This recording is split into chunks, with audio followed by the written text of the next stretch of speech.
அனைவருக்கும் வணக்கம்.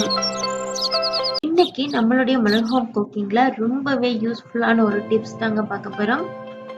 பொதுவாகவே இந்த மாதிரி ஹேண்ட் வாஷ் லிக்விட் எல்லாம் நம்ம வீட்டில் வாங்கி வச்சிருப்போம்.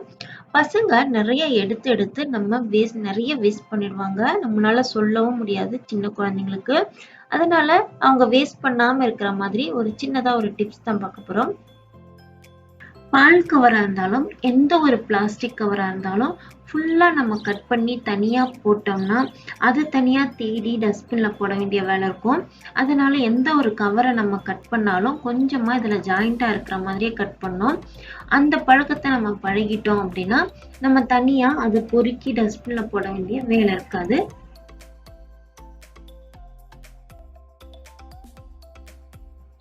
இதே போலதாங்க பசங்க அடிக்கடி ப்ரெஸ் பண்ணி ஹேண்ட் வாஷ் லிக்விட வேஸ்ட் பண்ணிட்டே இருப்பாங்க. அதுக்காக அவங்க ப்ரெஸ் பண்ணும்போது கொஞ்சமா வரணும் அப்படிங்கிறதுக்காக நம்ம ஒரு சின்னதா ஒரு ட்ரிக் யூஸ் பண்ணா போதுங்க. இந்த மாதிரி ஒரு ரப்பர் பேண்டை 2ஆவோ 3ஆவோ நம்ம சுத்தி வச்சுக்கலாம். 2 ரப்பர் பேண்டு கூட போட்டு வச்சுக்கலாம். அது எவ்வளவு சுத்துறோமோ அந்த அளவுக்கு நம்ம அமுத்தும் போது கம்மியான ஹேண்ட் வாஷ் லிக்விட் வரும். அவ்வளவுதாங்க. இது ரொம்பவே சின்ன ஒரு ட்ரிக்கு தான். இதை யூஸ் பண்ணீங்கன்னா ஹேண்ட் வாஷ் லிக்விட் சீக்கிரமா காலியாகும்.